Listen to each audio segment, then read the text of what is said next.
మహాదేవుడును మన రక్షకుడైన యేసుక్రీస్తు వారి పవిత్రమైన నామలో ఈ ఆదివారపు ఆరాధనలో పాలు పొందడానికి వచ్చినటువంటి మీ అందరికీ పేరు పేరిన వందనాలు. అందరికీ వందనాలు. నన్ను ఎందుకోండి పిల్లరా, ఈ రోజున మనం క్రిస్మస్ సందేశాన్ని వినబోతున్నాం. చెబుతున్నటువంటి సంగతులు విని గ్రహించడానికి ప్రతి ఒక్కరు కూడా ప్రయత్నం చేయవలసిందిగా ప్రభు పేరట మనవి చేస్తూ ఉన్నాను. ఈ రోజున మనం నేర్చుకోబోయేటువంటి అంశం రక్షకుడు. రక్షకుడు అనే అంశాన్ని మనం బైబిల్లో నుంచి మనం నేర్చుకోబోతున్నాం కనుక చెబుతున్న మాటలు శ్రద్ధ కలిగి ఆసక్తి కలిగి విని గ్రహించడానికి ప్రయత్నం చేయవలసిందిగా మనవి చేస్తూ ఉన్నాను. రక్షకుడు ఎవరు, ఎలా రక్షిస్తాడు, దేని నుండి రక్షిస్తాడు, రక్షణ ఎలా వస్తుంది అనే సంగతులు ఈ రోజున బైబిల్ ద్వారా మనం నేర్చుకోబోతున్నాం. దేవునికి మహిమ కలుగునుగాక. ఈ క్రిస్మస్ దినాలలో క్రీస్తు ప్రభుల వారి యొక్క గొప్పతనాన్ని, ఆయన పుట్టుక యొక్క ఔన్నత్యాన్ని, ఆయన ఎందు నిమిత్తం వచ్చాడనేటువంటి అనేకమైన సంగతులు మనం నేర్చుకుంటూ వస్తున్నాం. అందులో భాగంగానే ఈ రోజున రక్షకుడు అనే అంశాన్ని మనం ధ్యానం చేద్దాం. లూకా సువార్త 2వ అధ్యాయం 11వ వాక్యాన్ని ఒకసారి చదివి వినిపించండి. 51వ పేజీలో లూకా సువార్త 2వ అధ్యాయం 11వ వచనం. దావీదు పట్టణమందు నేడు రక్షకుడు మీ కొరకు పుట్టి ఉన్నాడు, ఈయన ప్రభువైన క్రీస్తు. చాలండి, ఇక జాగ్రత్తగా విందాం. దావీదు పట్టణమందు నేడు రక్షకుడు మీ కొరకు పుట్టి ఉన్నాడు, ఈయన ప్రభువైన క్రీస్తు అని లేఖనాల్లో వ్రాయబడింది. ఈ వర్తమానం చెప్పింది ఎవరు అంటే గబ్రియేలు అనేటువంటి దేవదూత చెప్పాడు అని బైబిల్లో మనకు కనబడుతుంది. దావీదు పట్టణమందు నేడు రక్షకుడు మీ కొరకు పుట్టి ఉన్నాడు, ఈయన ప్రభువైన క్రీస్తు అని ఉంది. ఈయన ఎవరు అంటే అక్కడ దూత ఇస్తున్నాడు ఆన్సరు, ఈయన ప్రభువైన క్రీస్తు. క్రీస్తు అన్న మాటకు అభిషిక్తుడు అని అర్థం. ఈయనే క్రీస్తు, ఈయనే మెస్సియా, ఈయనే రక్షకుడు, ఈయనే యేసు. ఈయన పుట్టి ఉన్నాడు అని వ్రాయబడింది. ఎవరైనా పుట్టిన తర్వాత వాళ్ళు చేసినటువంటి పనిని బట్టి, కొంతమందిని రక్షించిన విధమును బట్టి ఇతను రక్షకుడు అని చెబుతారు. కానీ ఈయనను గురించి లేఖనం చెబుతుంది రక్షకుడే పుట్టాడు అని వ్రాయబడింది. పుట్టి పెరిగి ఈయన ఏం చేస్తాడో కూడా ముందుగానే లేఖనాలలో వ్రాయబడడం చాలా ఆశ్చర్యకరం, చాలా అద్భుతమైన విషయం. దేవునికి మహిమ కలుగునగాక. నేడు రక్షకుడు మీకోసం పుట్టి ఉన్నాడు అని బైబిల్లో ఉంది. ఈ రక్షకుడు ఎవరు అంటే క్రీస్తు అని మనం తెలుసుకున్నాం. ఈ రక్షకుడు దేని నుండి రక్షించడానికి వచ్చాడు, ఈ రక్షకుడు ఎలా రక్షిస్తాడు,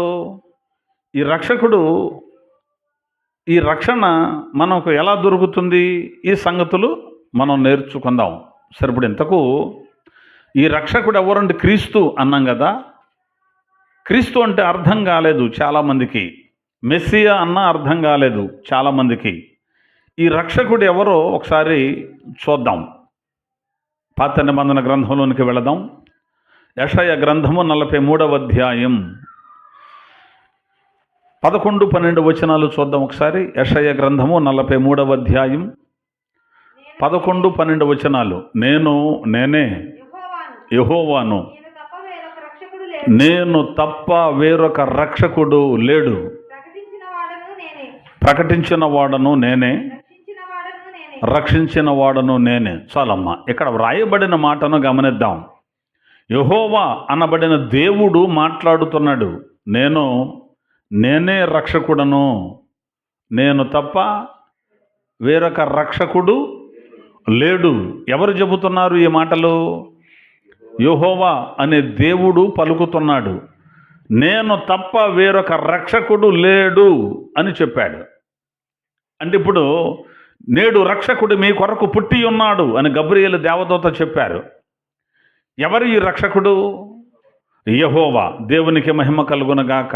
ఆ క్లారిటీ మనకుంటే చాలు. యెహోవా పుట్టి ఉన్నాడు అంటే రక్షకుడు పుట్టాడు అని మనం అర్థం చేసుకోవాలి. ఎందుకంటే నేను తప్ప వేరొక రక్షకుడు లేడు అని ఉంది. ఇప్పుడు ఒక విషయం చెబుతాను. బ్యాంకులో అమౌంట్ ఉంది ఒక వ్యక్తి పేర.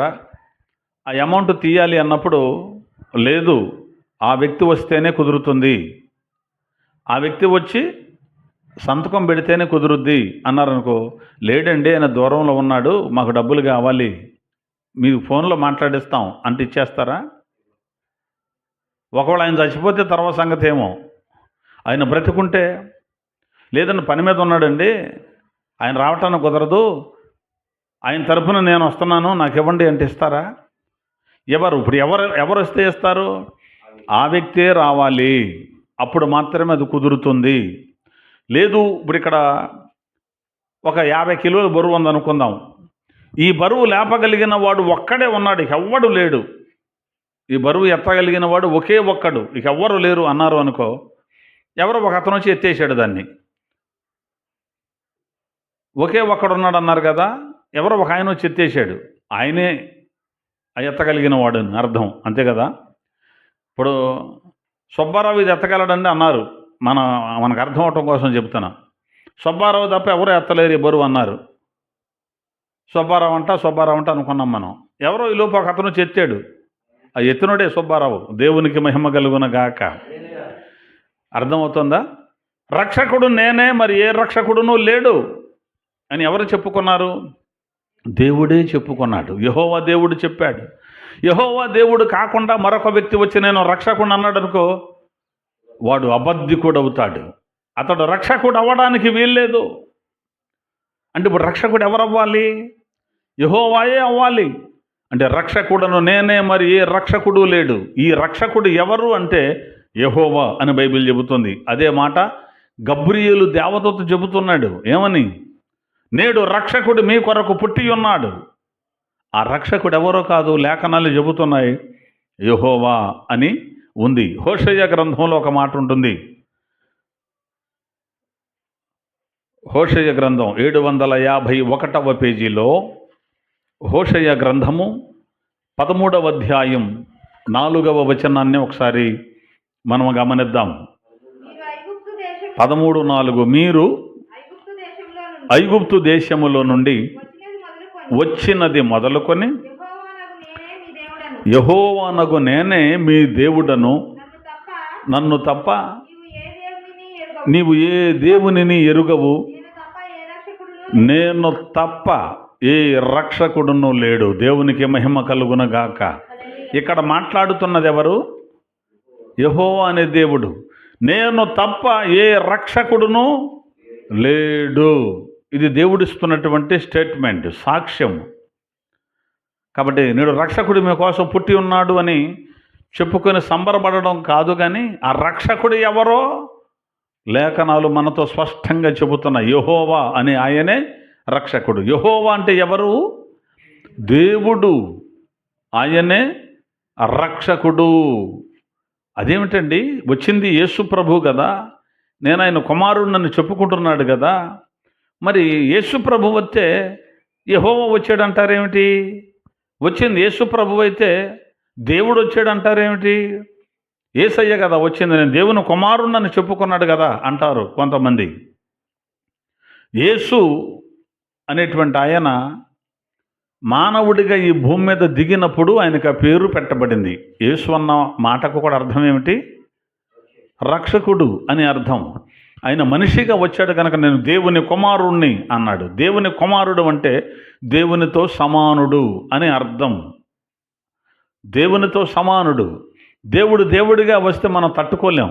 ఆయన తన మహిమను తగ్గించుకొని వచ్చాడు. కాబట్టి యెహోవా అనే దేవుడి రక్షకుడిగా ఈ భూమి మీద అవతరించాడు.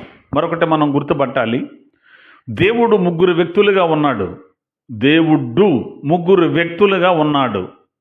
ముగ్గురు వ్యక్తులు కలిపి ఒక్క దేవుడే, దేవుళ్ళు కాదు, దేవుడు. వారిలో రెండవ వాడు ఈ భూమి మీదకు మానవుడిగా దిగి వచ్చాడు. ఆ ముగ్గురు వ్యక్తులలో ఒక వ్యక్తి దిగి వచ్చాడు, ఆయన పేరు యెహోవా. మరి మిగిలిన ఇద్దరు పేర్లు ఏమిటి? వాళ్ళు కూడా యెహోవాయే. అది బైబిల్ చెబుతున్నటువంటి సత్యం. ఒక విషయాన్ని మీకు చూపిస్తాను, చూద్దాం. బైబిల్లో నుంచి ఒక విషయాన్ని గమనిద్దాం. యెషయా గ్రంథము 40వ అధ్యాయం 3వ వచనాన్ని ఒకసారి మనం పరిశీలనగా చూద్దాం. 40వ అధ్యాయం 3వ వచనం. ఆలకించుడి, అడవిలో ఒకడు ప్రకటించుచున్నాడు. ఎలాగంటే, అరణ్యములో యెహోవాకు మార్గము సిద్ధపరచుడి. చాలండి. ఈ విషయాలు క్రొత్త నిబంధనలో కూడా వ్రాయబడి ఉంటాయి. బాప్తిస్మం ఇచ్చే యోహానుని గురించి మాట్లాడుతూ ఈ సంగతులు ఉంటాయి. ప్రభువు మార్గము సిద్ధపరచుడి, ఆయన త్రోవలను సరళము చేయుడి అని అరణ్యములో కేక వేయి ఒకని శబ్దము అని ఉంటుంది. అంటే యోహాను అనేటువంటి ఆయన, ఏ యోహాను? బాప్తిస్మం ఇచ్చే యోహాను అనేటువంటి ఆయన ముందు ఎందుకు వచ్చాడు అంటే ఈ భూమి మీదకు, ఆయన రావడం యొక్క ఉద్దేశం ఏమిటి అంటే యెహోవాకు మార్గాన్ని సిద్ధము చేయడానికి వచ్చాడు అని యెషయా చెబుతున్నాడు. యెహోవా దేవుడు ఏం చేశాడంటే, అయ్యా నువ్వు వెళ్ళు, యోహాను నువ్వు వెళ్ళు, నిన్ను పంపిస్తున్నాను, నువ్వు వెళ్ళి ముందు దారి సిద్ధం చేయి. నువ్వు దారి సిద్ధం చేస్తే నేను నీ వెనకే వస్తాను, నువ్వు మార్గం సిద్ధం చేయి, నీ వెనక నేను వస్తాను అని దేవుడు, యెహోవా అనబడిన దేవుడు యోహానుతో చెప్పి పంపించాడు. దేవునికి మహిమ కలుగునగాక. యోహానుతో చెప్పి పంపిన ప్రకారం యోహాను అనేటువంటి ఆయన వచ్చాడు, మార్గాన్ని సిద్ధం చేశాడు. ఎవరికి? యెహోవాకి మార్గాన్ని సిద్ధము చేశాడు. దేవునికి స్తోత్రం కలుగునగాక. అమ్మ కూర్చోండి. యెహోవాకి మార్గాన్ని సిద్ధము చేశాడు అంటే ఇప్పుడు యోహాను వచ్చిన తర్వాత వెనక రావాల్సింది ఎవరు? యెహోవా రావాలి. మరి క్రొత్త నిబంధనలో మనం చూస్తే ఎవరు వచ్చారు? యేసు ప్రభు వచ్చాడు. అర్థమవుతుందిగా, మనకు అర్థమవుద్ది, ఎందుకంటే అర్థం అవ్వాలి కూడా. వచ్చింది ఎవరు? యేసుక్రీస్తు ప్రభు. వస్తాడని చెప్పింది ఎవరిని గురించి?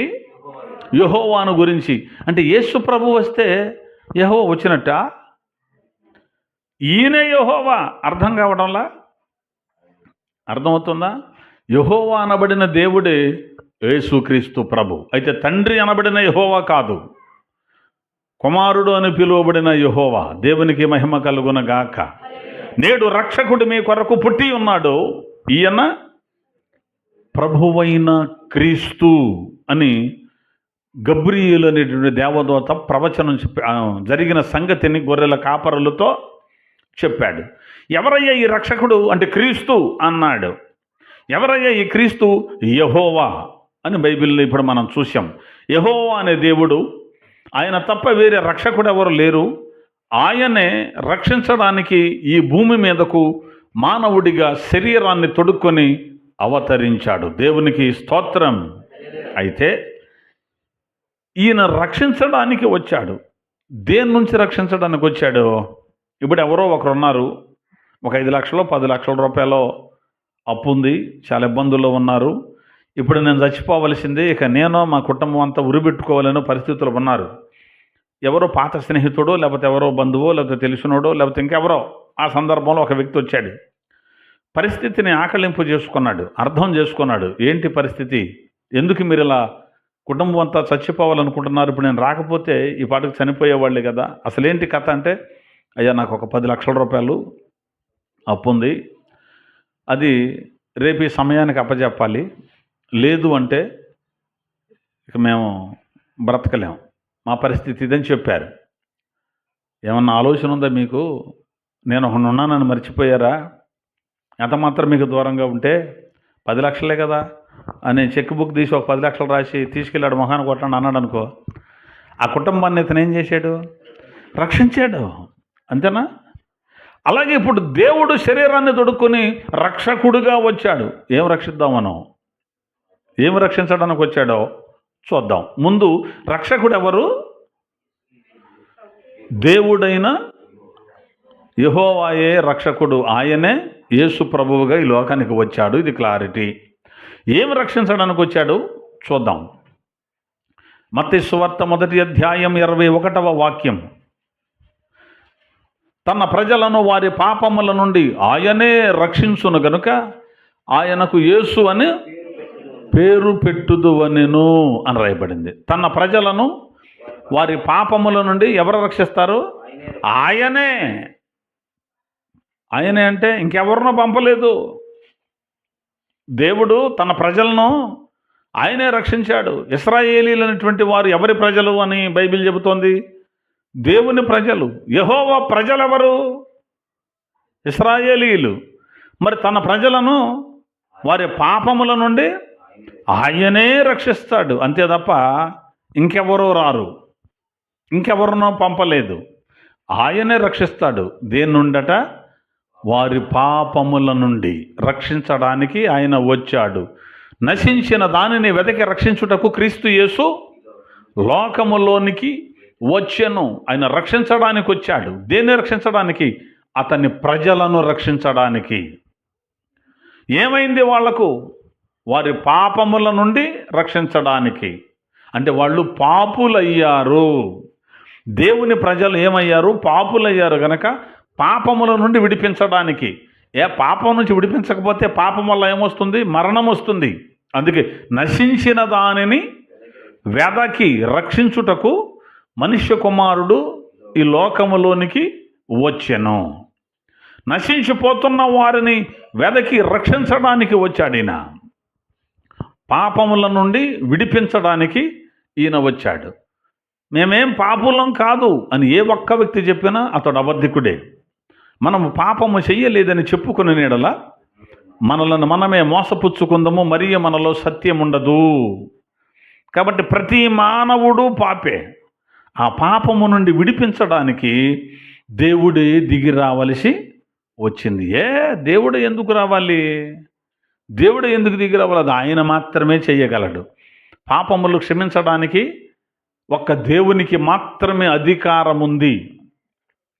యేసు ప్రభుల వారు, కుమారుడా నీ పాపములు క్షమించబడి ఉన్నవి అంటాడు బైబిల్లో కొంతమందిని. ఎందుకని? ఆ అధికారం ఎవరికి ఉంటుంది? దేవునికే ఉంటుంది. పాపం చేసేవాడు మరొక పాపిని నీ పాపాలను తీసివేస్తానని అనలేడు. యేసు పాపి కాదు గనక ఆయన పాపాల నుండి క్షమించడానికి వచ్చాడు. అదే క్రిస్మస్ పండుగ మనం చేసుకునేది. దేవుడే మానవుడిగా ఈ లోకానికి ఎందుకు వచ్చాడు అంటే పాపులను రక్షించడానికి ఈ లోకానికి వచ్చాడు. అందుకు సంబరపడాలి, అందుకు ఆనందించాలి, అందుకు సంతోషించాలి, అందుకు ఆయన స్తోత్రించాలి, ఆయన స్తుతించాలి, ఆయన అంగీకరించాలి, ఆయనతో మన జీవితాన్ని అంటుకట్టుకుని బ్రతకాలి. దేవునికి మహిమ కలుగునగాక. కాబట్టి ఈయన అందరి కొరకు విమోచన క్రియధనముగా తన్ను తానే సమర్పించుకోవడానికి వచ్చాడు. అంటే అందరి కోసం పాపాల నుంచి విడిపించడానికి వచ్చాడు. రక్షకుడు మీకోసం పుట్టాడు. అంటే దేవుడు రక్షకుడిగా మానవుడిగా ఈ లోకానికి వచ్చాడు. ఏం రక్షించడానికి? పాపులను రక్షించడానికి వచ్చాడు. పాపులను ఎలా రక్షించాడు? వచ్చి పాపులను రక్షించాలి అంటే ఎలా రక్షించాడు ఈ పాపుల్ని? వీళ్ళ మీద ప్రభుత్వం చేస్తున్నటువంటి పాపాన్ని కత్తి పట్టుకొని యుద్ధం చేసి జయించాడా? ఈ పాపాన్ని ఎత్తివేయడానికి, పాపాన్ని చంపివేయడానికి, పాపాన్ని తొలగించడానికి ఈయన వచ్చాడు కదా. వచ్చి ఎలా తొలగించాడు? ఎలా రక్షించాడు? ఎలా రక్షించాడు అంటే రోమపత్రిక 8వ అధ్యాయం 3వ వచనంలో ఒక మాట ఉంటుంది, చూద్దాం. 8:3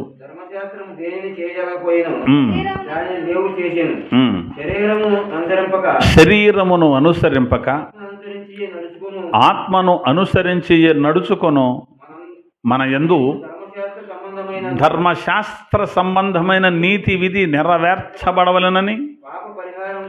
అది దేని నిమిత్తం? పాప పరిహారము నిమిత్తము దేవుడు తన సొంత కుమారుని పాప శరీరాకారముతో పంపి ఆయన శరీరమందు పాపమునకు శిక్ష విధించను. దేవునికి మహిమ కలుగునగాక. పాపం అనేటువంటిది మనుషులను శిక్షిస్తోంది. పాపం అనేటువంటిది మనుషులను పట్టి పీడిస్తోంది. పాపం అనేటువంటి దాని ద్వారా మనుషులు అగ్నిగుండానికి పోవలసిన స్థితి వచ్చినప్పుడు ఆ పాపాన్ని శిక్షించడానికి రక్షకుడు వచ్చాడు. పాపము నుండి విమోచించడానికి రక్షకుడు భూమి మీదకు దిగి వచ్చాడు. దేవుడే రక్షకుడు. తర్వాత ఆయన పాపాల నుండి విడిపించడానికి వచ్చాడు. ఎలా విడిపించాడు అంటే తన శరీరమందు పాపమునకు శిక్ష విధింపబడింది. అంటే పాపానికి శిక్ష ఆయన శరీరం మీద ఆయన అనుభవించాడు. మనమందరం అనుభవించవలసినటువంటి ఆ పెద్ద మూట ఆయన తన మీద వేసుకున్నాడు. అందరం మొయ్యవలసింది, అందరూ అనుభవించవలసింది ఒక్కడే అనుభవించాడు. అందుకు వచ్చాడు. అలా పాపానికి శిక్షను దేవుడు విధించాడు.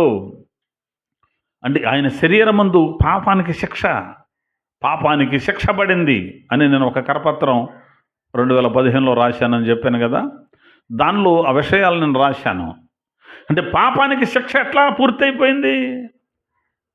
యేసయ్య శరీరం మీద ఆ శిక్ష మోపబడటం వల్ల.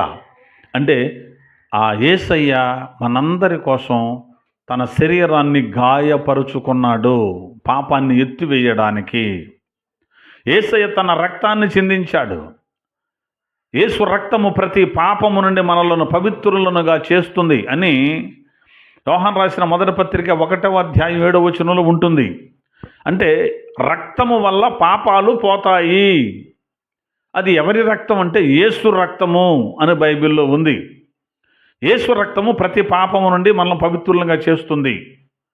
అందుకనే హెబ్రీ పత్రికలో 9:22లో కూడా అంటాడు, రక్తము చిందించకుండా పాప క్షమాపణ కలుగుదని సామాన్యముగా చెప్పవచ్చును.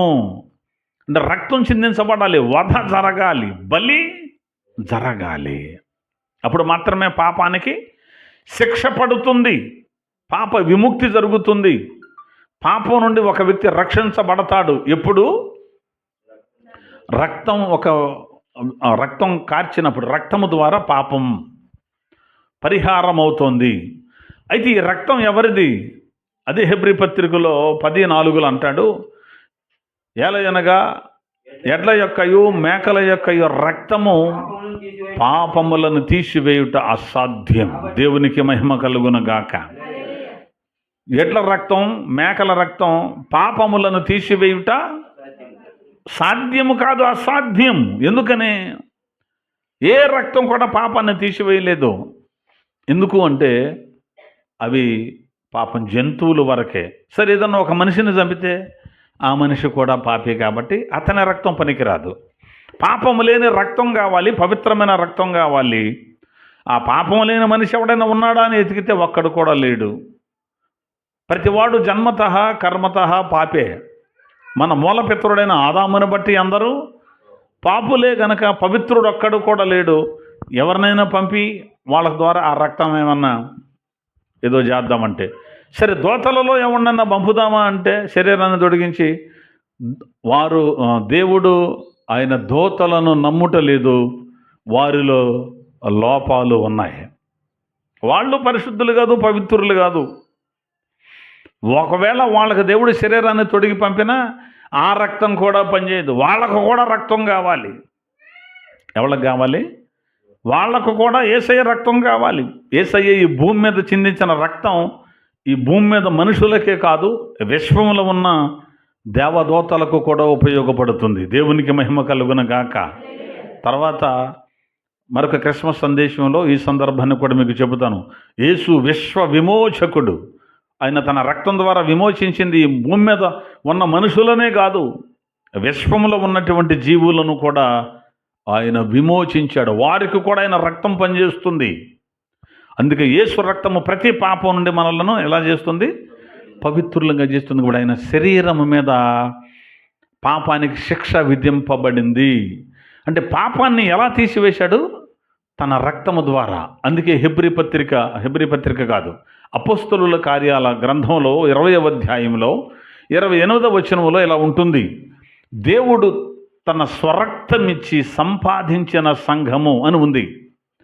దేవుడు తన స్వరక్తమిచ్చి, తన స్వరక్తం అంటే తన సొంత రక్తాన్ని ఇచ్చాడు. దేవుడు అక్కడ నిలబడి ఒక జంతువుని బలిచ్చి ఈ జంతువు ద్వారా నీ పాపాలు తీసేసేలే అనలేదు. స్వరక్తం అంటే తన రక్తాన్నే. ఎవరో తన రక్తాన్ని ఇచ్చింది? దేవుడు. అంటే యేసుక్రీస్తు ప్రభుల వారు తన సొంత రక్తాన్ని ఇచ్చాడు కదా. యేసు ప్రభు ఎవరట? దేవుడు. దేవుడు కాదు అనేవాడికి తలకాయ పనిచేయాలి.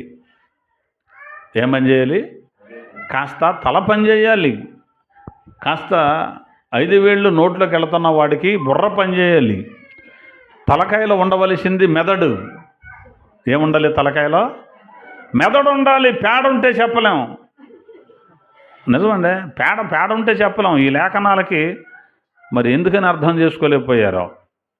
అరే, పిల్లల్ని అడిగితే చెప్తారే యేసు దేవుడని, పెద్దవాళ్ళకి అర్థం కాకపోవటం ఏంటి? దేవుడు తన స్వరక్తం ఇచ్చి సంపాదించిన తన సంఘం అన్నాడు. రక్తం ఇచ్చింది ఎవరు? దేవుడు. రక్తం ఎందుకు ఇచ్చాడు? పాపం నుండి తన ప్రజలను విడిపించడానికి రక్తాన్ని ఇచ్చాడు. అందుకోసమే నేడు రక్షకుడు మీ కొరకు పుట్టి ఉన్నాడు అని బైబిల్లో ఉంది. కాబట్టి ఈయన ఎవరు అంటే దేవుడు అని విన్నాం. ఈయన ఎందుకు వచ్చాడు? దేని నుండి రక్షించడానికి వచ్చాడు అంటే పాపము నుండి రక్షించడానికి వచ్చాడు అని. పాపము నుండి ఎలా రక్షిస్తాడు? తన రక్తాన్ని కార్చటం వల్ల, తన శరీరమందు శిక్షను అనుభవించుట వల్ల ఆయన పాపముల నుండి రక్షించడానికి వచ్చాడు.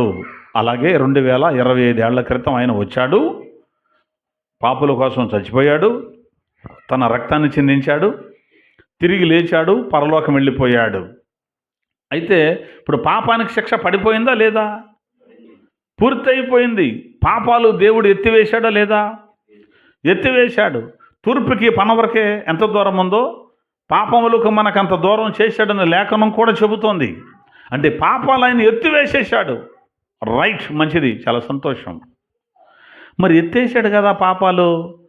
ఎత్తేసిన తర్వాత ఇంకా నేను పాపిని అంటారేమిటి? ఇంకా ఉన్నారా పాపులు? అందరూ వాళ్ళే. ఆయన వచ్చాడు, ఆయన పనిని పూర్తి చేసుకొని వెళ్ళాడు. దానిని మనం ఇప్పుడు ఏం చేయాలి? అనుభవించాలి. అంటే ఏం చేయాలి అంటే ఆ రక్షణ మనకు ఎలా వస్తుంది? అదేంటండి, ఆయన వచ్చాడు, ఇచ్చాడు, వెళ్ళిపోయాడుగా. అక్కడతో అయిపోలేదు. అది మనం ఎలా పొందుకోవాలి అని కూడా బైబిల్ చెబుతోంది. అది ఎలా పొందుకోవాలో బైబిల్ నేర్పిస్తుంది.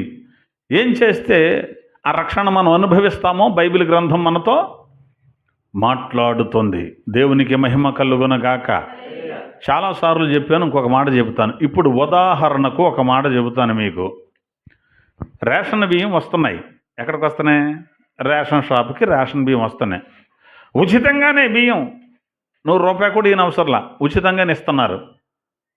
ప్రభుత్వం ఏనాడు విడుదల చేసింది. ప్రతి నెల వెళ్ళి 1వ తారీఖు నుంచి 10వ తారీఖు 15 ఈ 15 రోజులు ఎప్పుడైనా తెచ్చుకో అని ప్రభుత్వం ఏం చేసింది?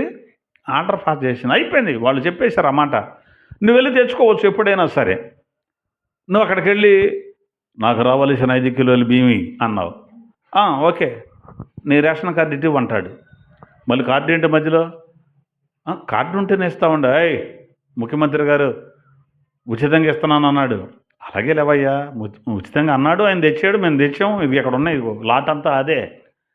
మరి నువ్వు కార్డు ఇస్తే నీకు ఇస్తాం. కార్డు అంటాడు మధ్యలో. ఎందుకు ఇవ్వాలి నీకు కార్డు? నువ్వు ఎక్కడ వాడివయ్యా? నాది ఈ ఊరే. ఈ ఊరేనా? ఏది ఆధారం ఏది? నేను ఈ ఊరంటే ఆధారం అడుగుతున్నావేంటి నువ్వు? నేను ఎక్కడ ఉన్నా? ఇదిగో ఈయన అడుగు చెప్తాడు రామారావుని, ఇదిగో వెంకటరావుని అడుగు చెప్తాడంటే కుదురుద్దా? వాళ్ళు కూడా చెబుతారు, ముఖ్యమంత్రి కూడా చెప్తాడు ఈయన పలానా ఊరు కూడా అని. ఆయన ఇస్తారా బియ్యం? ఇవ్వడానికి కుదరదు. నీకేం కావాలి?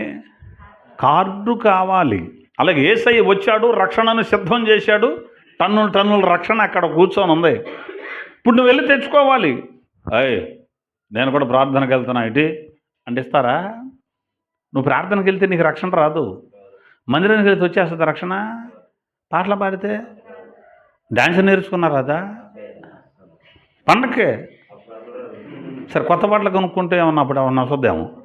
నువ్వేమన్నా చెయ్యి, తలకే కింద పెట్టి 2 కాళ్ళు పైన పెట్టు, మెలిహిలు తిప్పు, రాదు రక్షణ. అర్థమవుతుందా? పూజ చేసినా రాదు, ఎగిరి గంతులేసినా రాదు, నొప్పుల మీద పరిగెత్తినా రాదు, మోకాళ్ళ మీద నువ్వు కొండెక్కినా రాదు, బట్టలన్నీ చింపుకున్నా రాదు, కొరడా తీసుకుని ఒళ్ళంతా బాదుకున్నా రాదు. ఒళ్ళంతా బాదుకుంటే వస్తుంది, ఏమొస్తుంది? నొప్పి వస్తుంది, రక్తం వస్తుంది. నొప్పుల మీద పరిగెత్తితే వస్తుంది, ఏమొస్తుంది? కాళ్ళ కింద బొబ్బలు వచ్చి పోతాయి. చెప్పులు లేకుండా నెత్తి మీద బరువు వేసుకొని గుణదలు ఎక్కువ ఏమొస్తుంది? కాళ్ళ నొప్పులు వస్తాయి. మరి రక్షణ రాదు. అదేంటయ్యా, ఆయన తెచ్చి అక్కడ పెట్టాడుగా, రాదు నువ్వు చేయవలసింది చేయకపోతే. అయితే మరి ఇప్పుడు రక్షణ ఎలా వస్తుంది? నేడు రక్షకుడు మీ కొరకు పుట్టి ఉన్నాడు, ఈయన ప్రభువైన క్రీస్తు. ఆయన పుట్టాడు, పాపం నుంచి రక్షించాడు, తన సొంత రక్తాన్ని కార్చాడు. ఇప్పుడు అది మనం అనుభవించాలంటే మనం ఏం చెయ్యాలి? త్వరగా కొన్ని మాటలు నేను చెప్పి ముగించేస్తాను. ఆ మాటలు గమనిద్దాం. మార్కు సువార్త 16వ అధ్యాయం 16వ వాక్యం. నమ్మి బాప్తిస్మము పొందిన వాడు రక్షింపబడును, నమ్మని వానికి శిక్ష విధింపబడును. దేవునికి మహిమ కలుగునగాక. దేవుడు అనుగ్రహించిన రక్షణ మనకు రావాలి అంటే నమ్మిన వాళ్ళ మనం ఏం చేయాలి? బాప్తిస్మము పొందాలి. యేసు మన కోసం పుట్టాడు అని మనం నమ్మాలి. ఆయన మన పాపాలను కల్వరి శిలువలో తన శరీరమందు శిక్షను విధించాడు అని మనం నమ్మాలి. ఆ రక్షణ మనకు రావాలి అంటే నమ్మిన మనం ఏం చేయాలి? బాప్తిస్మము పొందాలి. దేవునికి మహిమ కలుగునగాక.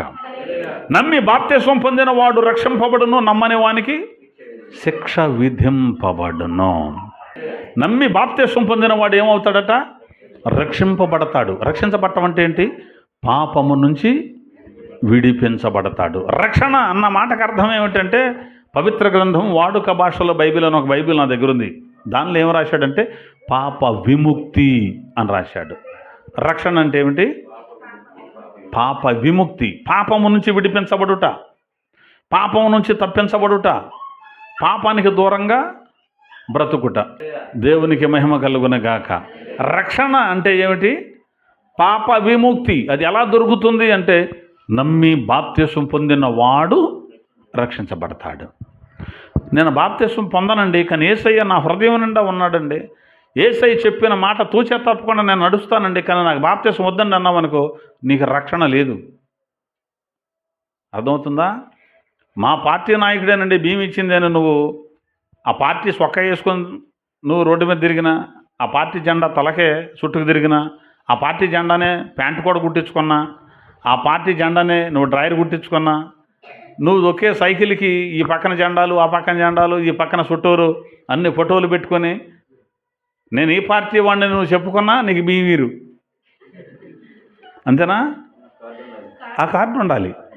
అట్లాగే నేను ప్రార్థనకి వెళ్తున్నాను, నేను మందిరానికి వెళ్తున్నాను, యేసయ్య అంటే నాకు ఇష్టం, యేసయ్య అంటే నాకు బోళ్ళంత ప్రేమ, యేసయ్య మీద నేను పాటలు పాడాను, యేసయ్య మీద నేను ఏదో చేశానన్నా, నువ్వు పొందవలసింది ఏమిటి? నువ్వు నమ్మేవనుకో, నమ్మేవనడానికి రుజువు ఏంటి? బాప్తిస్మం పొందడమే. నమ్మి బాప్తిస్మం పొందిన వాడు రక్షింపబడతాడు, నమ్మని వాడికి శిక్ష విధింపబడుతోంది. కాబట్టి బాప్తిస్మం పొంది ఉండాలి వాళ్ళనే సంఘము అని బైబిల్ చెప్పింది. నమ్మి బాప్తిస్మం పొందితేనే, ఒక మాట చూపిస్తాను చూద్దాం. బాప్తిస్మం పొందడం వల్ల పాపాలు పోతాయి అంటున్నారు కదా, ఈ ఒకచోటే ప్రభు చెప్పాడా? చూద్దాం. పేతురు రాసిన మొదటి పత్రిక 216వ పేజీ. పేతురు రాసిన మొదటి పత్రిక 3వ అధ్యాయం 19 నుంచి చూద్దాం. పేతురు రాసిన మొదటి పత్రిక 3వ అధ్యాయం. దేవుని దీర్ఘశాంతము ఇంకా కనిపెట్టుచుండినప్పుడు పూర్వము నోవహు దినములలో వాడ సిద్ధపరచుచుండగా అవిధేయులైన వారి యొద్దకు, అనగా చెరలో ఉన్న ఆత్మల యొద్దకు ఆయన ఆత్మరూపిగానే వెళ్ళి వారికి ప్రకటించెను. ఆ వాడలో కొందరు, అనగా ఎంతమంది? 8 మంది నీటి ద్వారా రక్షణ పొందిరి, దానికి సాదృశ్యమైన బాప్తిస్మము ఇప్పుడు మిమ్మును రక్షించుచున్నది. దేవునికి స్తోత్రం కలుగునగాక. బాప్తిస్మం నాకు వద్దు అనుకునే వాళ్ళు జాగ్రత్తగా వినాలి. రక్షణ నీకు రావాలి అంటే బాప్తిస్మం నీకు కావాలి. దానికి సాదృశ్యమైన బాప్తిస్మము ఇప్పుడు నిన్ను రక్షించుచున్నది. మనల్ని రక్షించేది ఏమిటట? బాప్తిస్మం. కాబట్టి నాకు బాప్తిస్మం వద్దు అని ఎందుకంటున్నారు అనుకుంటున్నారు? మా పితరుల నుంచి లేదండి, మా సంఘంలో మాకు అలవాటు లేదు, మా అయ్యగారులు చెప్పలేదు కాబట్టి మాకు బాప్తిస్మం మాకు వద్దు అని చెబుతున్నారు. అంటే మాకు రక్షణ వద్దు అని చెబుతున్నారు. ఒక్క ముక్కలో చెప్పాలంటే మాకు రక్షణ లేకపోవటం ఏంటండి? మా సైన్యమే ఏ సైన్యం? రక్షణ సైన్యం. మీరేదో అనుకుంటున్నారు మాకు రక్షణ లేదని అని మనల్ని అంటుంటారు వాళ్ళు. మీకు రక్షణ లేదని బైబిల్ చెప్తుంది. మనం ఎవరు అంటానికి? మనం అంటే ఊరుకుంటారా? పోట్లాటకరారు. మనం అంటే నీకు రక్షణ లేదు, నీవు సైన్యం అదే, రక్షణ లేని సైన్యం అని బైబిల్ చెబుతోంది. లేదు, మేము రక్షించబడిన సైన్యం అని నువ్వు అనుకుంటున్నావు అంతే. కాదు, కూడదు, మమ్మల్ని అంత మాట అంటావా ఇంత మాట అంటావా అని ఎవరికైనా కాదు, పుండి మీద కారం చల్లట్టు ఉందనుకో, రండి మాట్లాడదాం, బైబిల్ పట్టుకొని రండి. పతోళ్ళు ఇట్లా తయారైపోయారండి. అసలు పెద్ద కోపం వచ్చేస్తుంది ఎట్లాంటి వాళ్ళు ఇంకా చూస్తుంటే.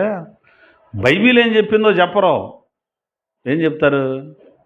బైబిల్ ఏముందో అక్కడ చదవరు. మాకు మొదటి నుంచి లేదు, మాకు అప్పటి నుంచి లేదు, మాకు ఇప్పటి నుంచి లేదు. మరీ గోల తట్టుకోలేక జెండా ఒకటి సృష్టించారు. చిలకరింపుగాళ్ళు చల్లటి నీళ్ళు కొద్దిగా జిమ్మితి అంటారు చూడు, చిలకరిత్యాలకు పులకరించినట్టు ఉంటుందేమో చిలకరింపులు. ఎంత బాధుడు బాధితే ఈ ఊరిలో ఆ మార్పు వచ్చింది. మనలాంటి వాళ్ళని తగులుకొని చిలకరీయటం ఏంటరా, చిలకరీయటం ఏంటి, ఎవడ చెప్పాడరా మీకు? బైబిల్ ఇట్లా చెబుతుందని బట్టలు ఉతికినట్టు ఉతికితే కానీ మేము కూడా ఎత్తాం ముంచోడు బాప్తిస్మం అని అప్పుడుకి వచ్చారు లైన్లోకి. అంతేనా? మేము కూడా ఎత్తాం రండి అన్నారు. మరి అంతకుముందు ఎందుకు ఇవ్వలేదు? అంతకుముందు ఎందుకు వాదించారు? చెప్పోడు లేక చెడిపోయాడని. అర్థమవుతుందా? ఎవడైనా రావాల్సిందే వాక్యంలోనికి. దిద్దుబాటు అసహ్యం వేసుకున్నాడు తప్ప ప్రతి ఒక్కరూ లేఖనానుసారంగా రావాల్సిందే. సంఘ సంస్కరణ జరగాల్సిందే. ఒకప్పుడు తెలియదు పాపం, వాళ్ళు ఏదో చెప్పారు మనం విన్నాం. ఇవాళ బైబిల్ ఉంది కాబట్టి చదువుతున్నాం కాబట్టి అందరూ బాప్తిస్మం పొందాలి. అయితే అది చిలకరింపు అయి ఉండకూడదు, చిన్నప్పుడు అయి ఉండకూడదు, జెండా కింద అయి ఉండకూడదు, తెలిసి తెలవంది అయి ఉండకూడదు, పెళ్ళికి అయి ఉండకూడదు. నేను పాపినని గుర్తుపట్టి, నేను పాపినని నమ్మి అప్పుడు బాప్తిస్మాన్ని పొంది యేసయ్య నా పాపాల నుంచి విడిపించాడు అనుకోవాలి. ఆ బాప్తిస్మం కూడా ముంచుడు బాప్తిస్మమై ఉండాలి. బాప్తిస్మం ఏమై ఉండాలి? ముంచుడు బాప్తిస్మమై ఉండాలి. బాప్తిస్మము అంటే పాతి పెట్టబడుట. బాప్తిస్మం ముందు మనం పాతి పెట్టబడాలి. కొలస్సీ పత్రిక 183వ పేజీ 2వ అధ్యాయం 12వ వచనం. కొలస్సీ పత్రిక 2:12.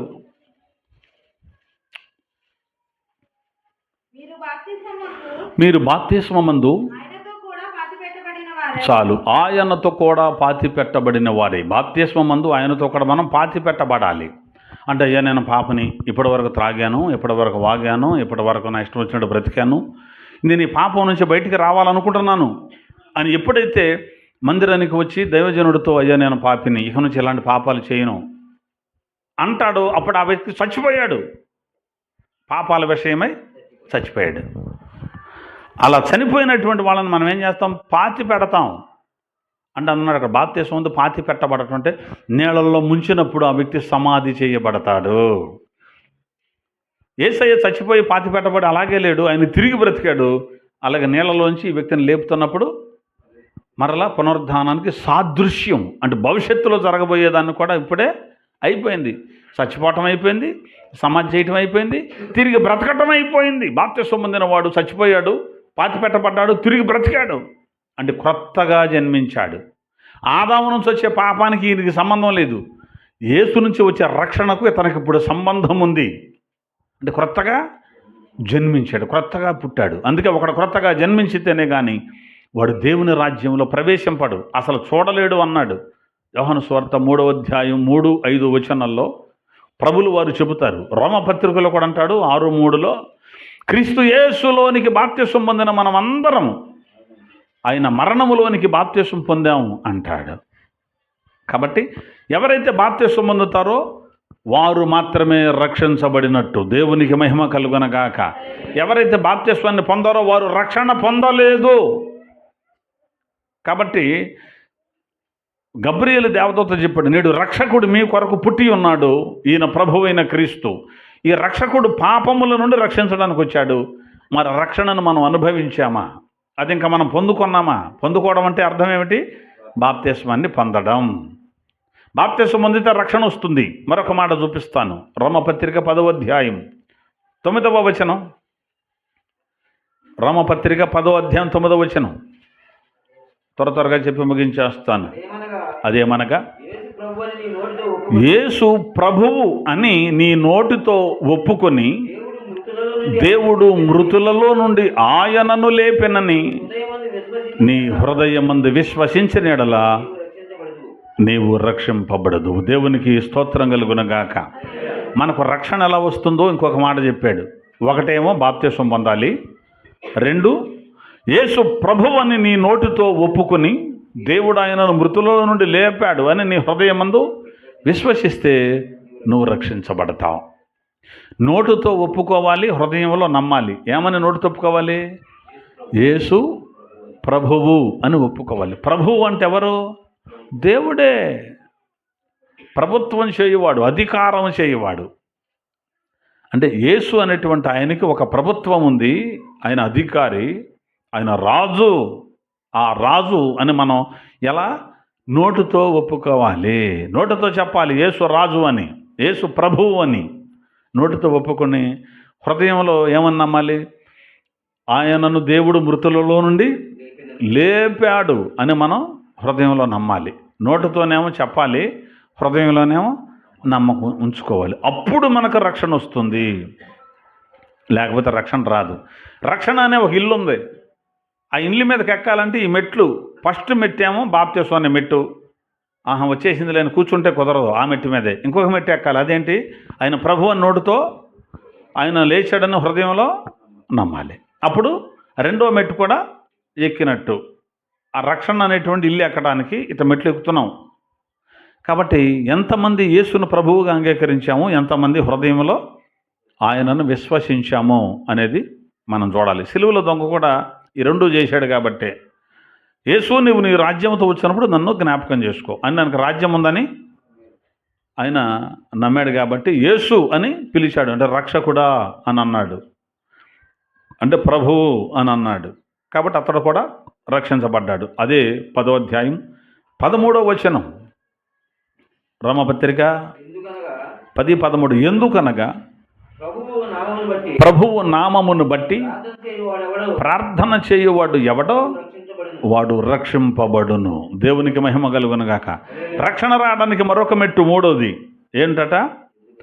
ప్రభువు నామమును బట్టి ప్రార్థన చేయువాడు ఎవడో వాడే రక్షించబడతాడు. అంటే బాప్తిసం పొందిన మనం, నోటితో ఒప్పుకున్న మనం, హృదయంలో విశ్వాసంతో ఉన్న మనం ఏం చేయాలి? ఇప్పుడు ప్రభువు నామాన్ని బట్టి ఏం చేయాలి? ప్రార్థన చేయాలి. లేదు నేను ఫుల్గా తిన బొబ్బంట అంటే రక్షణ వస్తుందా? రాదు. ప్రార్థన అంటే దేవునితో మాట్లాడటం. చుట్టాలతో మాట్లాడతాం ఎంతసేపు తెలీదు, చాలాసేపు. ఫోన్ ఆన్ చేసామనుకో అది ఛార్జింగ్ అన్న అయిపోవాలి. అప్పటి వరకు కూడా కొంతమంది మాట్లాడుతూనే ఉంటారు. ఇదివరకు బ్యాలెన్స్లో అయ్యేది, మళ్ళీ కార్డు కొని గీరటం, మళ్ళీ మొదలెట్టడం, లేదా రూపాయి బిళ్ళలన్నీ దగ్గర పెట్టుకుని డబ్బాలు వేయటం. ఏం చేస్తున్నా? అన్నం తిన్నావా? ఏం కూరండు? నేను అది ఉండలేదు అంటే నువ్వేముండేవు? నేను ఇది ఉండే. పండగకి ఏ చీర కొన్నావు? అది ఎంత? నేను కొన్నాను, ఇది ఎంత. ఈ మాట్లాడటానికి టైం తెలియదు. ఇప్పుడు ఇంకా ఎంత బిజీ అయిపోయారో చెప్పనా? బండి మీద వెళ్తా కూడా ఇట్లా వెళ్ళటం, పెరాలసిస్ వచ్చిన వాళ్ళలాగే. ఇప్పటికి ఆగి మాట్లాడే టైం లేదు నీకు. సరే ఏమన్నా ఇంపార్టెంట్ మాట్లాడుతున్నాడా? ఏమి లేదు. ఇంపార్టెంట్ అయితే ఆగి మాట్లాడేళ్తాడు. ఇది ఇంపార్టెంట్ కాదు, ఇక్కడ కూర్చొని మాట్లాడుతుంటాడు. ఉపయోగం లేని మాటలన్నీ మాట్లాడుతుంటారు. అంటే ఖాళీ లేదు. అందరితో మాట్లాడటానికి ఫుల్గా మాట్లాడతారు టైము. ప్రార్థన చేయమన్నాం అనుకో, మరి వదిలిపెట్టేదట్టాడని అడు మోకరించి సోదరం అంటాం. పేళ్ళని జరిసామనుకో ఒకసారి ములుకు వాళ్ళు స్తోత్రం. మరి వాళ్ళు తన ఫోన్లో మాట్లాడేటప్పుడు నిద్ర రాదే? ప్రార్థన అన్నప్పుడు నిద్ర ఎందుకు పోతుంది? రక్షణ రావాలంటే ఏం చేయాలి? ఇప్పుడు ప్రభువు నామమును బట్టి ఏం చేయాలి? అమ్మ బాప్తిసం పొందేలే, నేను పరలోకం వెళ్ళిపోతా, అక్కడతో ఆగకూడదు. ప్రభువు నామాన్ని బట్టి ఏం చేయాలి? మనం ప్రార్థన చేయాలి. ఇంతకు ఎవరి నామాన్ని బట్టి చేయాలి? మరియమ్మ మా కోసం వేడుకో, అంతేనా? ఆమె ఎవరో వేడుకోవడానికి? ఆవిడ పరదేశంలో కూర్చొనుంది. రేపు ప్రభువు వస్తాడేమో, నన్ను కూడా తీసుకెళ్తాడని ఆమె కూడా సిద్ధంగా కూర్చొనుంది మహాతల్లి, అంతే. ఆమె మధ్యలో ఉండి, అయ్యా మరి పలానా సుబ్బారావు ప్రార్థన చేస్తున్నాడు, మరి అదేంటే ఈయన అనే సుబ్బారావుకి అక్కడ చెప్పొద్దని వీళ్ళ ఉద్దేశం. మధ్యవర్తినిగా పెట్టారు. దేవుడు ఒక్కడే, దేవునికిని నరులకును మధ్యవర్తియు ఒక్కడే, ఆయన క్రీస్తు యేసు నరుడు. మనం ఇలా అన్నామని ఆమెను కించపరిచామా? అదిగో కించపరిచాడు చూడు. అది ఇక్కడ వస్తుంది రోషం, ఉపయోగం లేని రోషం. లేఖనాలను మారుతున్నప్పుడు రాదు. కాబట్టి మధ్యవర్తి ఒక్కడే, ఆయన యేసు. ఆయనే దేవునికి మనకు మధ్యవర్తి. ఆయన విజ్ఞాపన చేస్తున్నాడు. ఎవరి కోసం? మనందరి కోసం విజ్ఞాపన చేస్తున్నాడు. మనం ఆయనకు చెబుతున్నాం, ఆయన పేరట దేవునికి అందిస్తున్నాం. యేసయ్య ఏం చేస్తాడంటే, ఓకే రైట్ ప్రభువా, ఇదిగో ఈయన ప్రార్థన చేశాడు అని దేవునికి ఈయన మధ్యలో ఉండి ఈయన సప్లై చేస్తాడు. ఈయన మధ్యలో ఉంటే ఈయన వదిలిపెట్టి ఇంకెవరికి ప్రార్థన చేసామనుకో, ఎవరి పేరున ప్రార్థన చేసామనుకో, దేవుడికే నువ్వు చేసింది తప్పేం కాదు. కానీ మధ్యలో ఎవరిని పెట్టాం? ఇంకెవరినో పెట్టాం. పౌలు గారిని పెట్టేవో, పేతురు గారిని పెట్టేవో, యేషబు గారిని పెట్టేవో, మోషే గారిని పెట్టేవో, మరియమ్మ గారిని పెట్టేవో. ఆ ప్రార్థన అప్లికేషన్ దేవునికి చేరదో, నీకు రక్షణ రాదు. అది అక్కడ పాయింట్. ప్రభువు నామమును బట్టి ప్రార్థన చేయబడేవాడు వాడు రక్షించబడతాడు. ఎట్టగొట్ట 3వ మెట్టు ఎక్కాం. మరొక మాట చూద్దాం. అపోస్తుల కార్యాల గ్రంథం 2వ అధ్యాయం పేతురు 40వ వచనం చూడండి. అనేక విధములైన మాటలతో సాక్ష్యమిచ్చి మీరు మూర్ఖులకు ఈ తరము వారికి వేరై రక్షణ పొందుడని వారిని బ్రతిమాలెను కాదు, వారిని హెచ్చరించెను. ఏమని? రక్షణ పొందాలంటే ఎవరికి వేరవ్వాలి? మూర్ఖులకు ఈ తరమ వారికి వేరై రక్షణ పొందాలి. మూర్ఖుడికి వేరైతేనే నీకు రక్షణ వస్తుంది. మూర్ఖులతో స్నేహం చేసేవాడికి రక్షణ రాదు. తాగుబోతులతో, వ్యభిచారులతో, దొంగలతో, అబద్ధికులతో నువ్వు స్నేహం చేయకూడదు. నువ్వు బాప్తిసం పొందిన తర్వాత, మందిరానికి వచ్చిన తర్వాత, నువ్వు ప్రార్థన చేస్తున్న తర్వాత, యేసు ప్రభువును ఒప్పుకున్న తర్వాత, హృదయంలో నమ్మకంతో ఉన్న తర్వాత, మళ్ళీ ఆ మూర్ఖుల స్నేహం నీకు కుదరదు. వారికి ఏమవ్వాలి? మనం వేరైపోవాలి. జోగి జోగి రాసుకుంటే ఏం రాలద్దన్నారు మనోళ్ళు, బూడిది. కాబట్టి మనం చేయవలసిన పని అంటే మూర్ఖులకి వేరైపోవాలి. మూర్ఖుడు పద్దాకి పిలుస్తుంటాడు, రా ఇక్కడికి వెళ్ళే కొత్త సినిమా అంట, నేను పెట్టుకుంటానులే. అప్పటికప్పుడేనా మానేస్తే మానేసేవాళ్ళు, ఎక్కడి నుంచి మానేద్దు కానీ ఒక్కసారికి రా అంటుంటాడు. చాలా సూపర్గా ఉందంట, అట్టుంది అంటాడు. ఇది ఒక్క బీడీ తాగు అంటాడు. దా ముందుకెళ్దాం అంటాడు. నా దగ్గర ఉంటే డబ్బులు నీ దగ్గర లేవా? దాన్ని ఏ బ్రాండ్ కావాలో చెప్పు అంటాడు. నీకు ఏది కావాలని వెళ్దాం, బిర్యానీ తిని ఇక సొక్కేసుకొని వద్దాంపా అంటాడు. రోజు రాడాడు. నువ్వు ఎప్పుడైతే బాప్తిసం పొందుతావో, ఎప్పుడైతే మందిరానికి వస్తావో, ఎప్పుడైతే సన్నిధులు ఎదగటానికి ఇష్టపడి ప్రార్థన చేసుకుంటావో, ఆవిడ వస్తాడు, ఎలా ఇక రావా, సరే చూస్తా, ఎన్ని రోజులు ఉంటావో చూస్తా అని వెంటాడుతుంటారు. గాలాపు ముళ్ళకి ఎర్ర తగిలిచ్చి నీళ్ళల్లో ఎందుకు వేస్తారు? ముళ్ళు ఎత్తే చేప రాదు, దానికి ఎర్ర ఎందుకు? ఏదో ఉందని చెప్పి దాన్ని మింగుదామని వెళ్ళి అది తగిలించుకుంటుంది. అట్లాగే ఎర్ర ఎత్తుంటారు. ఇప్పుడు వరకేం పట్టించుకున్నాడు అండి, నా దగ్గర ఉండే డబ్బులు కావాలా అంటాడు. ఒక పండగ పూట వెళ్ళినా మీ అయ్యగారు ఊరు కూడా, అయ్యగారు ఊరుకోవటం అంటే ఎవరు చూస్తారు లేదా ఇల్లు వద్దాం అంటే, ఎవరు చూడటం అంటే ఎవరు చూస్తారు? ఇప్పుడు దేవుడు చూస్తున్నాడు నన్ను.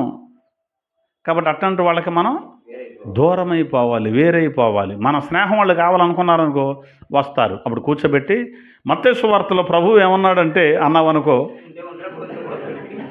ఇక ఆడికి ఇష్టమైతే ఉంటాడు, కష్టమైతే సరే మళ్ళీ వస్తాను ఆగరా అని వెళ్ళిపోయి ఇక మా అంతా రాడురా, ఇక అయిపోయింది. ఇదివరకంటే వచ్చేవాడు కానీ షాట్ నుండి చూపిస్తే వచ్చేవాడు, ఇక ఇప్పుడు రావట్లేదు. అదేంటంటే మత్తయి సువార్తలో ప్రభు ఎట్ట అన్నాడు, ప్రకటన గ్రంథంలోనేమో తెగుళ్ళు వస్తాయి అన్నాడు, అది అంటున్నాడు, ఇది అంటున్నాడు, మనం వద్దులేని మానేస్తాడు. లేదు అనుకుంటే మెల్లగా అసలు ఇంతకీ నువ్వు మారటానికి కారణం ఏంటి? ఇంత నువ్వు అబద్ధం ఆడేవాడు కదా, ఇంత దొంగతనం చేసావు కదా, ఇంత వ్యభిచారం చేసేవి కదా, ఇంత తాగుడు తాగేవి కదా, ఏంటి కారణం ఏంటంటే, అరే యేసయ్య అనేటువంటి ఆయన మనందరి కోసం వచ్చాడు, నేడు రక్షకుడు మీ కొరకు పుట్టి ఉన్నాడు అని బైబిల్ చెప్పింది. ఏం రక్షిస్తాడా అని తీరా చూసి మన పాపాలను రక్షించడానికి ఆయనే వచ్చి చచ్చిపోయాడురా, ఆయన మన కోసం చచ్చిపోతే ఆయన కోసం మన ఇది అనుకోలేమా? అప్పుడు ఆలోచిస్తాడు వాడు కూడా, నిజమే కదా, దేవుడు మన కోసం తన ప్రాణాన్ని పెట్టాడా? అరే మనకేదైనా దెబ్బ తగిలిన ఇంటోళ్ళు కూడా కళ్ళు నెత్తుకొచ్చినాయి అన్నోళ్ళే తప్ప తీసుకొచ్చి ముందు రాసిన వాళ్ళు లేరురా, కానీ మన కోసం ఆయన ప్రాణం పెట్టాడా? బండి వేసుకొని పడితే నేను చెప్తానే ఉంటాను, వీడు ఆంబోతు, వీడు కుదురు దోళ్ళలో అయ్యి అడ్డం వచ్చి పడ్డాడు వీడు వెదవా అని తిట్టారే, కానీ మన కోసం ఆయన ప్రాణం పెట్టాడా? నేను సంపాదించుకొచ్చితే వీళ్ళు శుభ్రంగా తిని బట్టలు కొనుక్కొచ్చితే కట్టుకొని నన్నే తిడుతున్నారు కింద పడితే, కానీ నేను ఆయనకి ఏం చెప్పాను, నా కోసం ఆయన చచ్చిపోయాడా? కాబట్టి నేను ఆయన కోసం ఏదో కూడా చేయాలి, అంటే నేను ఈ పాపం మానేయాలి, నేను కూడా బాప్తిస్మం పొందాలి, యేసయ్య కోసం బతుకుతా. మరి మీ ఆయన పొందితే నాకే, పొందకపోతే నాకు ముందు నేను పొందుతా. మరి మీ ఆవిడ పొందితే పొందింది, లేకపోతే మరి నీ పిల్లలు ఆడ సంగతి తర్వాత అయ్యే ముందు నేను పొందుతా. నేను చచ్చిపోయాను వాళ్ళు నేను పాతాళానికి పోతా, కానీ నేను పరలోకం వెళ్ళాలంటే నేను పొందాలి. పొందిన తర్వాత వాళ్ళకి చెబుతూ ఉంటాం. అలాగే మనం మూర్ఖులకి ఏమవ్వాలి, ముందు ఒక ప్రత్యేకత కనపడాలి, వేరైపోవాలి, మూర్ఖులకి వేరైపోవాలి, వాళ్ళతో కలిసి తిరగకూడదు, వాళ్ళతో కలిసి ఉండకూడదు. పుంజు సంఖలో పెట్టుకుని వెళ్తారు. ఇప్పుడు ఇక్కడ వచ్చే నెల నుంచి వీళ్ళంతా తారీఖు, ఇవాళ తారీఖు 14, రేపు 15, రేపు నుంచి పడతారు. ఏం పడతారు? నిలబడతారు. పెద్ద పందిగాళ్ళు, చిన్న పందిగాళ్ళు అందరూ వస్తారు, అంతేనమ్మా.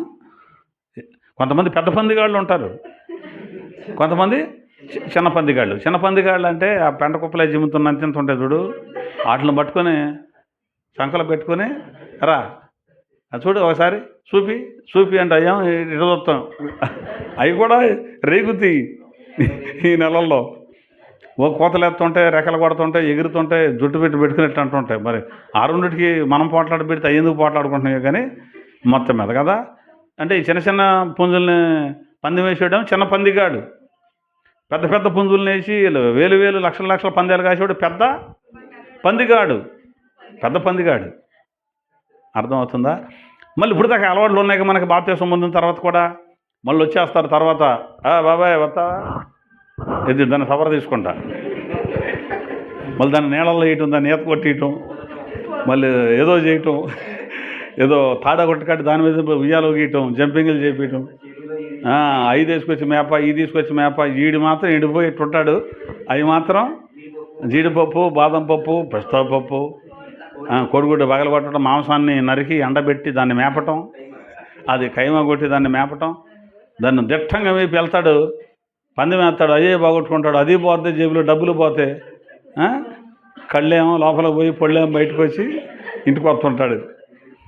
అంతేనా? డబ్బులు వచ్చినాడు మిగిలించుకుంటూ వస్తుంటాడు. వాళ్ళకి మనం ఎలా ఉండాలి? ఇప్పుడు దూరంగా ఉండాలి. ఇక్కడేరా, దగ్గరేరా, నా బండేరా అంటాడు. అయినా మనం ఏం చేయకూడదు? నా బండి కాదు, నీ బండి కాదు. నాకు పెళ్ళైన కొత్తలో తీసుకెళ్ళారు, వాళ్ళ ఇంటికి తీసుకెళ్ళారు. వెళ్ళాము, ఒక 100 రూపాయలు తీసి ఎదుగా పందానికి వెళ్ళి పోగొట్టుకురా అంటున్నాడు మా మామగారు. ఒక 100 ఇచ్చి, అంటే 100 అంటే మరి అప్పుడు 25 ఏళ్ల క్రితం అంటే కదా, గొప్పే కదా, లేదు మనకే. వెళ్ళు పోగొట్టుకురా, పందానికి వెళ్ళి అందరం వెళ్తున్నాం. నేను వెళ్ళను అంటాను. భలే పని రా, వెళ్దాం, అందరం వెళ్తున్నారు. అదే అంటే పందెం అలవాటు లేకపోవటం ఏంటి? నాకు అలవాట్లేదులే, నేను రా అట్లాంటికి నేను ప్రార్థనకి వెళ్ళి ఉండే కదా, ఎట్లయితే అట్ట అంటే వెళ్ళకపోతే అదొక రకంగా ఉంది, బాధగా ఉంది ఆయనకి. ఏదో పందాలకు వెళ్ళేది అసలు ఏంటి మనిషికి? అసలు ప్రార్థన అంట, దేవుడు అంట, బైబిల్ అంట, ఇదే తప్ప కదా పందాలకు వెళ్ళి వద్దాం, లేదా సరదాగా కదా ఎట్ట వెళ్ళొద్దాం, వీటిల్లో వీలేదేంటి మనిషికి అని వాళ్ళకు ఉంటుంది. ఈ 4 రోజులు కూడా, ఇది 2 రోజులు కూడా చింతలపూడి వెళ్దామా సినిమాకి? అక్కడ నుంచి దగ్గరలే చింతలపూడి, వెళ్ళొద్దామా? మంచిది వచ్చిందంట. ఏం లేదు, ఒక డైలాగ్ చెప్తుంటే తెర తిరిగిపోతుందంట, మరి వెళ్దామా? అయినా సరే మనం వెళ్ళకూడదు. సంక్రాంతికి కూడా చూడకూడదు. అప్పుడప్పుడు క్రైస్తవుడు అయితే ఎంత మాత్రం సంక్రాంతికి కూడా. జనవరి 1కి ఏమన్నా వెళ్ళొచ్చా? దేనికి మనం అట్లాంటి వారికి ఏమవ్వాలి? దూరం అయిపోవాలి, వేరై రక్షణ పొందాలి. మూర్ఖులకు తరమ వారికి వేరే రక్షణ పొందుడని వారిని సవరదీశను. సవరదీయలేదు, అయ్యగారు హెచ్చరించాడు. అయ్యగారు ఏం చేయాలి? హెచ్చరించాలి. మూర్ఖులకు వేరవ్వకుండా ఆళ్ళతో రాయ్ అంటే ఆళ్ళతో నీకు పని. గుళ్ళోకి వచ్చినప్పుడు వాక్యం చెప్పడమే కాదు, గుడి బయట కూడా ఎక్కడన్నా కనపడిన చోట కనపడ్డానికి రా. ఏంటి ఎక్కడ నుంచున్నా? ఏదో చిన్న పని మీద వచ్చాను. ఏం పని? ఇక్కడ నీకు పని ఏంటి? పైన ఒకడు ఎక్కుతున్నాడు దిగుతున్నాడు తాడి చెట్టు. ఇక్కడ నీకు పని ఏంటి? నాకు కాదు, అది ఆడిదైతే నువ్వెందుకుంటావు ఇక్కడ ఇలా అని హెచ్చరించాలి అయ్యగారు. మనకెందుకు వచ్చిందండి అట్టంటే రేపు నుంచి గుడికి రాడండి. మనకెందుకు వచ్చిందండి? అది ఎక్కడుంటే మన దగ్గరికి వచ్చినప్పుడు ఏదో చెబుతాం, ఇక తర్వాత ఆడు ఇటుపోతే మనకెందుకు అనుకున్న వాళ్ళు ఉండరు. కానీ హెచ్చరించాలి. చివరగా ఒక మాట చూపించేస్తాను. మత్తయి సువార్త 24:13. మత్తయి సువార్త 24వ అధ్యాయం 13వ వచనం. ఇదొక మెట్టు. అంతము వరకు సహించువాడు ఎవడో వాడే రక్షింపబడును. అది ఒకటి, బాప్తిస్మం పొందిన వాడు రక్షించబడతాడు. యేసు ప్రభు నోటితో ఒప్పుకొని ఆయన మృతుల్లో నుంచి లేచాడని హృదయంలో విశ్వసించిన వాడు రక్షించబడతాడు. మూడో మెట్టు, ప్రభునామాన్ని బట్టి ప్రార్థన చేసేవాడు రక్షించబడతాడు. నాలుగవ మెట్టు, మూర్ఖులకు తరమ వారికి వేరై ఒక వ్యక్తి రక్షించబడతాడు. చివరిది, అంతము వరకు సహించువాడెవడో వాడే రక్షించబడతాడు. అంతము వరకు అంటే ఈ భూమన్నా అంతమైపోవాలి, ప్రభు రాకడన్నా రావాలి, మనమన్నా పోవాలి. అంటే మనమన్నా పోవాలి, దేవుడన్నా రావాలి. అప్పటి వరకు కూడా ఏం చేయాలంటే మనం సహించుకోవాలి. కొంచెం అయితే వెళ్ళిపోయేవాడిరా అన్నప్పుడు కూడా చచ్చే వద్దు అనుకుని యువతలకు వచ్చేయి. ఎంత ధైర్యంగా ఉంటుందో తర్వాత. ఇది తప్పు అని తెలిసింది, కొంచెం ఇప్పుడు దంపుడు మీద ఉన్నాం, అటు ఇటు అని వెళ్ళి పాపం చేసామనుకో, తర్వాత ఎంత బాధపడతావు. అనవసరంగా వెళ్ళానే, అనవసరంగా పాపం చేశానే, అనవసరంగా మళ్ళీ అదుపుచ్చుకున్నానే, అనవసరంగా ఇదన్నానే అని ఎంతో బాధపడతావు. అక్కడ వరకు అటు ఇటు ఊగి వద్దు అనుకుని వెనక్కి వచ్చామనుకో ఎంత ధైర్యంగా ఉంటుందో. ఇక జయించినట్టయితేనే నేను ఎట్లాగైతే నేను జయించా, వాళ్ళు చెప్పిన మాట అనుకుంటా నేను లైన్లో ఉండానని అనుకుంటాం. అలా ఎంతవరకు సహించుకుంటూ ఉండాలి? 2 రోజులు, 3 రోజులు, ఒక వారం రోజులు, లేకపోతే ఒక 10 రోజులు, ఒక నెల, ఒక సంవత్సరం కాదు. మనము బ్రతికినంత కాలం ప్రభు ఒకవేళ వచ్చే టైంకి బతుకుంటే అప్పటి వరకు కూడా మనం సహించుకోవాలి. అంతము వరకు సహించువాడే రక్షణ పొందుతాడు. ఓకే, కాబట్టి రక్షణ ఎలా వస్తుంది ఒక వ్యక్తి కంటే? ఎలా వస్తుంది అయితే ఈ రక్షణ 3 భాగాలుగా ఉంటుంది. మళ్ళీ మేము రక్షించబడ్డాము, రక్షించబడుచున్నాము, రక్షించబడుదుము, ఇంకా పూర్తిగా రక్షించబడలా. ఇప్పుడు రక్షణలో కొనసాగుతున్నాం. ఎప్పటికి పూర్తవుద్ది రక్షణ? ఆయన వచ్చేయాలి. ఆయన వచ్చిన తర్వాత మనం ఎత్తబడేటువంటి గుంపులో ఉంటేనే అప్పుడు రక్షించబడినట్టు లెక్క. అప్పటి వరకు ఈ విషయాలలో మనం జాగ్రత్తగా ఉండాలి. అప్పుడు మనకు రక్షణ వస్తుంది. అదే క్రిస్మస్ అంటే. నేడు రక్షకుడు మీ కొరకు పుట్టి ఉన్నాడు, ఈయన ప్రభు అయిన క్రీస్తు. ఆ రక్షణ ఆయన వచ్చాడు, సంపాదించాడు, గదులు పెట్టి ఉంచాడు. వీళ్ళు తెచ్చుకోండి అన్నాడు. అది తెచ్చుకోవాలి అంటే ఇదిగో తాళం అని తాళం ఇచ్చాడు. ఇప్పుడు మనకే మనం దీన్ని వదిలిపెట్టి నాకు అది కావాలన్నాం అనుకో, నీకు దొరకదు ఆ రక్షణ. కాబట్టి రక్షణ దొరకాలి అంటే మనం బాప్తిస్మం పొందిన వాళ్ళమై ఉండాలి. ఇంకా పొందని వారు ఎవరైనా ఉంటే త్వరపడండి. రేపు 20వ తారీఖు ఉదయం మన సహోదరుడికి బాప్తిస్మం ఇస్తున్నాం. సంఘంలో సభ్యులు కూడా అందరూ రండి, ఆ కార్యక్రమంలో పొందుదాం. ఇంకా ఎవరైనా బాప్తిస్మం పొందాలి అనుకున్న వాళ్ళు మీరు సిద్ధపాటు కలిగి ఉండండి. రేపు సోమవారం నుంచి కొన్ని దినాల పాటు సహోదరుని గృహంలో కొన్ని వాక్యాలు మనం వినిపిద్దాం. ఓకేనా? సంఘం రేపు రాత్రి నుంచి కూడా జరుగుతున్న వాళ్ళ దగ్గర కూడికి రండి, కొన్ని సంగతులు నేర్పి బలపరుద్దాం. 20వ తారీఖున బాప్తిస్మం సహోదరుడికి కూడా ఇద్దాం. కాబట్టి దేవుడు మనకిచ్చిన రక్షణ పొందుకోవాలి అంటే ఆయన వాక్యానుసారంగా మనం బ్రతుకుదమగాక. దేవుడి మాటలు మనందరి వినికిడిలో స్థిరపరిచునగాక. ఆమెన్.